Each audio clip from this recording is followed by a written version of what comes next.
कि 90 साल की उम्र हो और इस प्रकार का ज्ञान हम भी बांटते हैं, क्या कभी हो सकता है? और इतने स्वस्थ हों, ये गुरुदेव की कृपा है। कहाँ से इनको योग के प्रति रुचि हुई? जब ये छात्र हुआ करते थे संस्कृत के, तब कई बार ये अपने ऊपर रजाई डालते थे तो रजाई नहीं दिखती थी, सीलिंग दिखता था। यहाँ से शुरू हुआ इनका योग का रास्ता। ये रजाई कहाँ गई? सीलिंग। फिर कमरे की दीवार होती थी, दीवार नहीं दिखती थी तो दूसरा कमरा दिखता। क्योंकि हम सब योग के विद्यार्थी हैं कि योग क्या है। फिर जैसे स्वामी जी महाराज को कहा भाई चाची कहाँ गई मरने के बाद, इच्छा कैसे जागृत हुई है? तो इनकी वहां से फिर योग के प्रति इच्छा जागृत कि क्या है कि रजाई नहीं दिखती, सीलिंग दिखता है, दीवार नहीं दिखती, दूसरा कमरा दिखता है। ये शास्त्रों का अध्ययन तो कर रहे थे, लेकिन उनको पता लगा ये योग है। इसमें कई बार सामने की इतनी दृष्टि प्रबल हो जाती है कि आपको ये पहाड़ है चाहे से कहीं नहीं दिखेगा, 8 किलोमीटर बाद नजर आ जाएगा। तब से ये योगी गुरु की खोज में चलते थे। मैं तो एक डाकिया था, मैंने चिट्ठी पहुंचा दी इनको। मैं कहा शास्त्री जी चिट्ठी आई है, चलना है। तो ये 1955 में इन्होंने प्रभु जी का के मंत्र जपे थे। 56 में जब मुझे मिले, लंबी कहानी है, समय नहीं है, तो मैं तो इनसे बात नहीं करना चाहता था, इसलिए कि मेरे पिताजी के दोस्त भी थे, मेरे भी दोस्त थे। तो मैं तब पंचायत समिति 4 का अध्यक्ष हुआ करता था, तो इनसे भी मिला करता था। तो मैं इनको टाल रहा था। ये बोलते थे आप कहाँ होते हैं? लोगों में अफवाह फैली के आजकल जो चेयरमैन साहब है वो ज्यादा नमस्ते नहीं करते कहते हैं, जैसे होता है ना राज में नमस्कार जी आप कैसे, बाजार में चलते कहते तो सीधा ही देखता है आगे, अरे पर नहीं देख रहा कुछ आजकल, कुछ मेंटल हो गया है। ये इनके पास बात पहुंची कि ठाकुर साहब आप होते कहाँ हैं? मैं इनको टाल रहा था। मैं विद्वान आदमी है, मेरा अपने गुरु से मन लगा हुआ है, कोई ऐसी बात कर देंगे मेरा मन तोड़ देंगे। मैंने इनसे बात ही नहीं की। एक दिन इन्होंने मुझे पकड़ा कि आप मेरी बात को सीरियसली नहीं ले रहे, मैं ये जानना चाहता आप होते कहाँ हैं? फिर मैंने एक होटल होता था, अच्छा मैं कहा ऐसे ये बातें ऐसे सड़क में नहीं की जाती शास्त्री जी। फिर मैंने मन पक्का बना दिया, आप कुछ भी बोलेंगे मैं तो गुरु के प्रति जो श्रद्धा में तो खत्म करूंगा नहीं, आप जो भी बोले बोलते रहे। तब आप बार बार पूछ रहे, पता नहीं उनकी इच्छा होगी भाई। जब होटल में बैठे चाय मंगाई तो बोला आप होते कहाँ? फिर मैं इनसे कहा कि शास्त्री जी दरअसल मैं शिष्य तो उनका हो नहीं सकता, पर उनके पास आता जाता हूँ, वो है श्री चमनदास कपूर महाराज, और मेरे इष्ट हैं प्रभु रामदास जी महाराज। जैसे प्रभु रामदास जी महाराज का नाम लिया, कहते जिनके शिष्य स्वामी मुलखराज थे, मैं हैरान हो गया कि इस इलाके में तो पता ही नहीं किसी को स्वामी मुलखराज कौन है। मैं कहा अच्छा, अरे ये तो मैं तो 40 साल से वही ढूंढ रहा हूं, वो मिशन है ही अभी? मैंने कहा फला खुला हुआ है मिशन, बड़े धड़ाके से चल रहा है, जैसे आज यहाँ चल रहा है। अब हमें क्या पता था कि यहाँ इतने धड़ाके से चलेगा ये मिशन? तो कहते चल रहा है, मेरा खूब फल हो रहा है मिशन।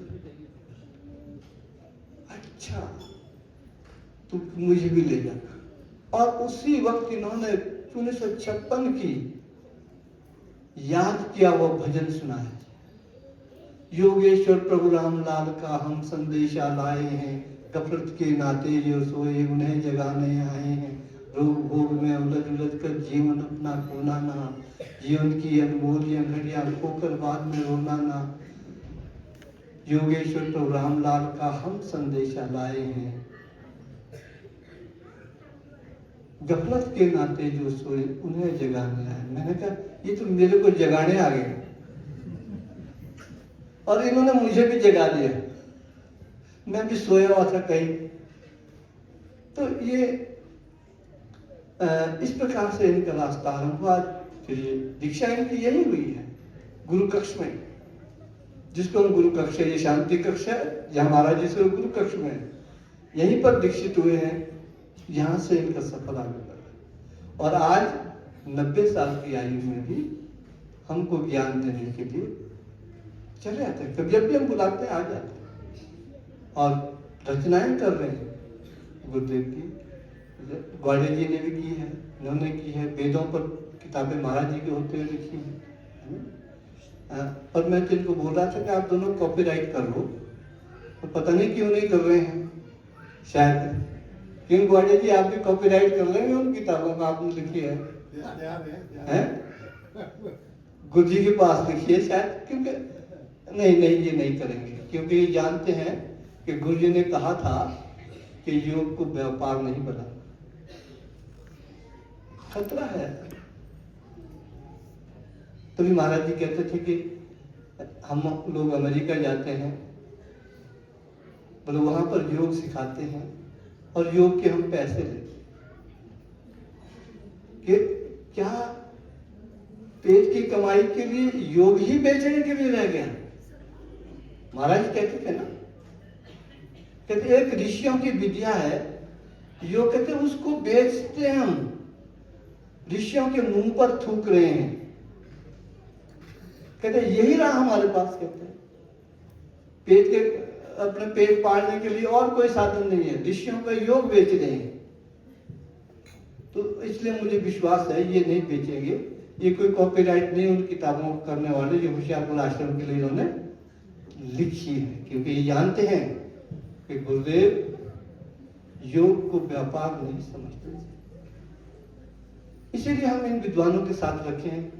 क्या पता मैं भी कल बेचना शुरू कर देता, पर ऐसे ऐसे विद्वान गुरु जी ने रखे हैं तो ये मुझे थप्पड़ मार देते हैं उसी वक्त कि ठाकुर साहब होश में आ जाओ, हैं।